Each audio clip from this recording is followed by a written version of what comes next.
Profan. Flow, flow, flow, you say you gotta flow. Flow, flow, flow, you say you gotta flow. You think you got flow?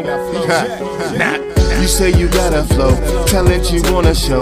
B-Jack got that plus more, lights, camera, studio flow. You say you gotta flow, talent you wanna show. B-Jack got that plus more, lights, camera, studio flow. Flow, flow up in the studio. Flow, flow, flow, turn all the cameras on.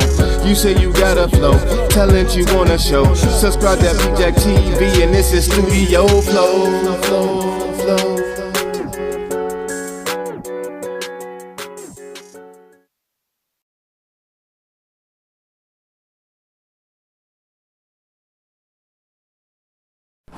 Yo, it's Jim on. Don't listen. Slap your bitch on the ass. I seen him. It's take your girl, leave the back door open. So by now y'all done heard, this is one of the singles, one of the first singles that when I knew I was gonna put out the Killah beat tape, I put this one together with I Feel You.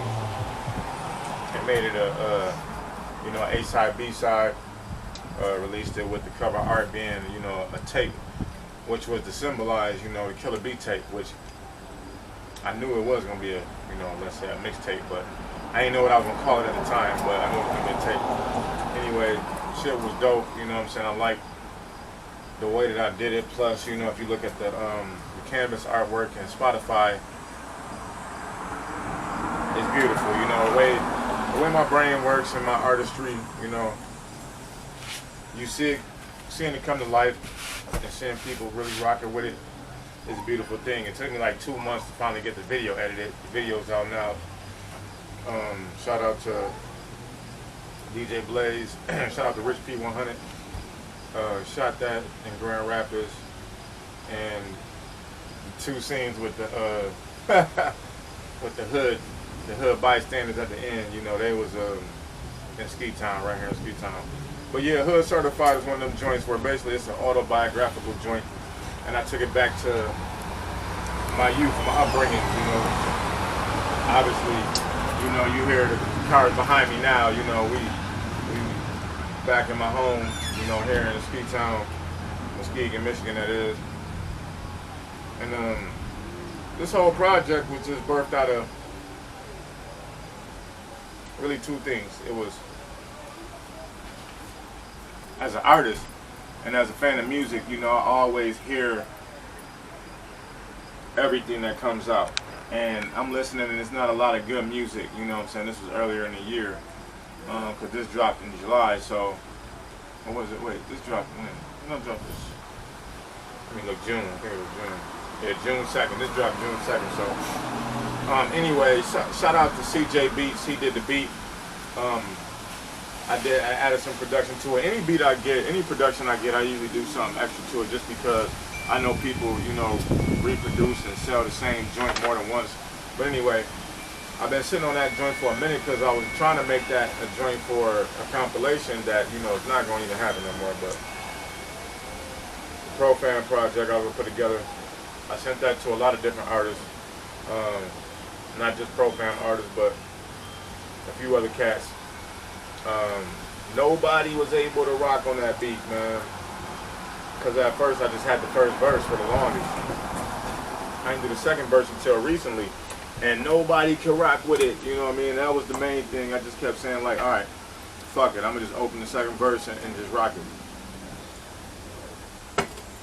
So that's why, at the ending of the first verse, I actually changed the ending of it because it was different. But anyway, I made it fit for the time, and I wanted to put that in there as far as, sending the beat to rappers whose names I won't say. Over a year ago, Money and Time Don't Wait. But Hood Certified was autobiographical. It's about my upbringing, coming from Grand Rapids, and what makes me a hood, a certified hood nigga, a certified hood artist. And a voice for the hood, from Burton Heights to Muskegon Heights, B-Jack, I represent, man.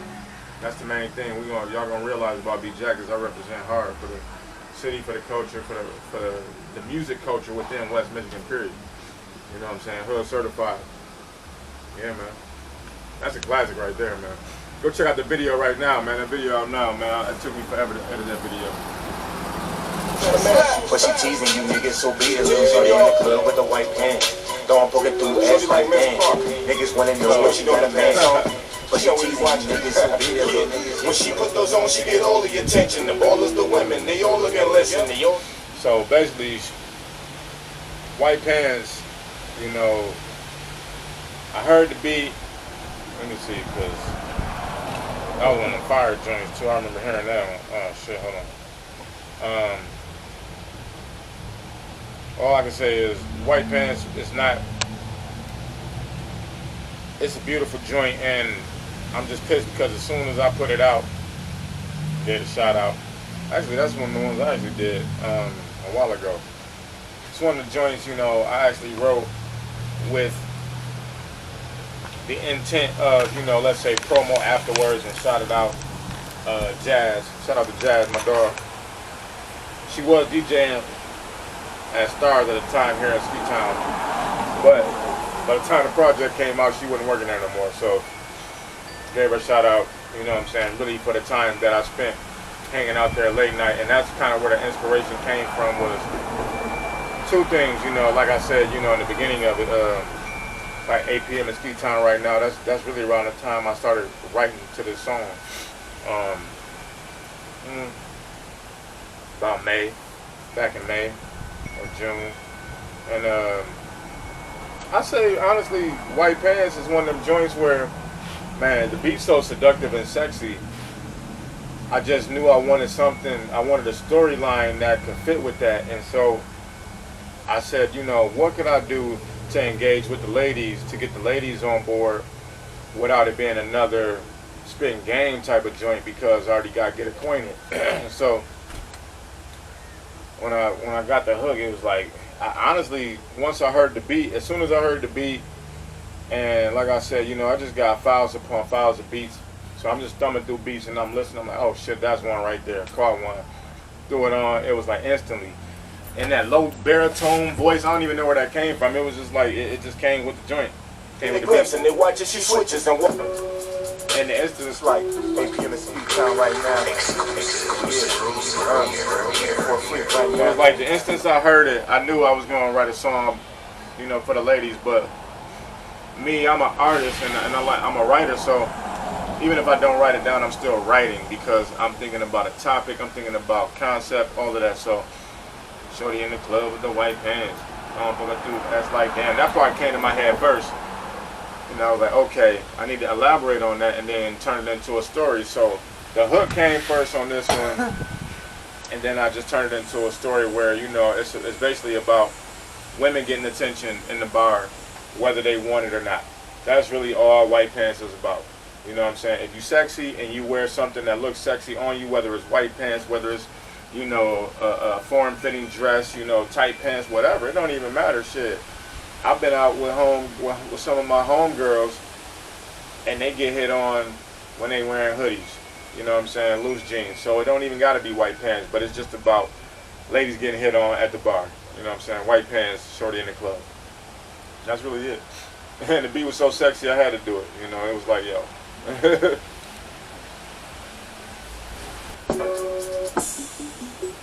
As we proceed Okay. to represent for the ladies, So we on the stacks. Pro Fam All Stars, CC Boss Chick, Mercy Jazz, Money making money, so it's stacks.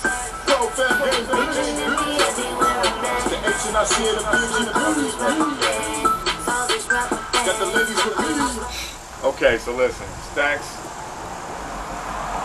featuring Brianna Marin on the hook, and the Legion Beats produced that. Shout out to Legion Beats again. You know, I love Legion Beats the way they're able to craft songs. You know what I'm saying? Those are real producers right there. If you can craft a song and throw the hook on there, and then throw it out there and say, yo, who can rock with this? And you know, I come up with this joint. First off, I had this beat for the longest, and love Brianna Marin. She did Lord Forgive Me on Rap Star. Go check that out. I like it for the simple fact that, you know, Stacks was a joint. It was the first song I actually sent to my little sis, Mercy J, salute to Mercy J, and then, you know, ProFam affiliate, CC Boss Chick, salute to CC Boss Chick.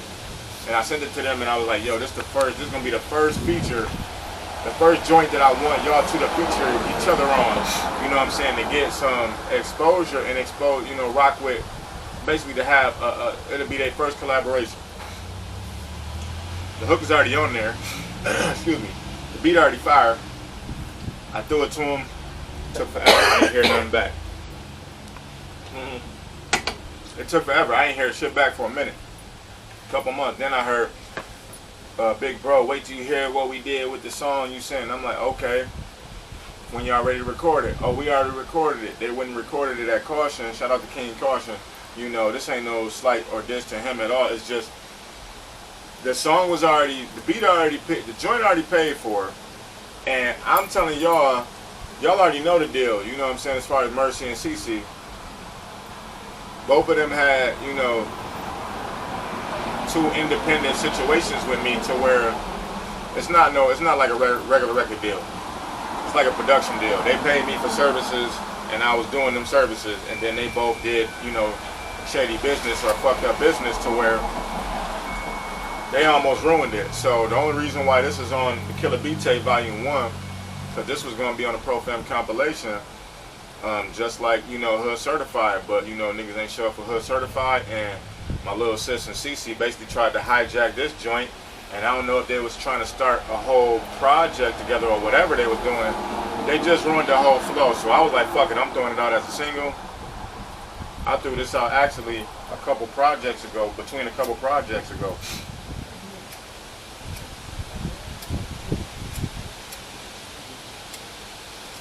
And nobody really gravitated towards it, you know. It fits in the scheme of the album, you know, the Killah Beat Tape, you know, the mixtape, but it don't, I guess standalone, there was two things, you know. I didn't get no support, no type of push from Mercy J or CC Boss Chick when the joint dropped, you know what I'm saying. That hurt and affected the song streams and everything. You know what I mean? So that goes to show, once again, I did the right thing by putting it on my project, because I was the only one that really promoted it anyway. So while they tried to hijack the song, they weren't even going to do nothing with it. CC, we fell out, you know, I'll get into that another time. But Stacks, I put it on there because I like the joint. But what happened was, I ended up having to use the version that I recorded, because we ended up recording it twice. Well, they did. They recorded it with Caution, then they recorded it with me. I recorded it at CC crib, went packed up my studio, the whole nine, went to CC spot, recorded my little sis and her, and my version was better. No diss to nobody, you know what I'm saying, but my version of it was better and it flowed, and they had that camaraderie because, you know, they were there together or whatever, and I was coaching the vocals, just like, you know, Caution is a great vocal coach and everything, don't get me wrong, but because it's my song and I had it for so long and I was so passionate about it, I knew I could push it, you know what I'm saying, and I could help boost them. I probably wasn't even gonna put a verse on it. Well, I was, but, you know, it probably would have came out a lot different, and we would have been had the video shot if they wouldn't try to hijack the joint. So I basically took the song back, put it on my album. Stack. Legion Beats and Brietta Barra. That's the story right there.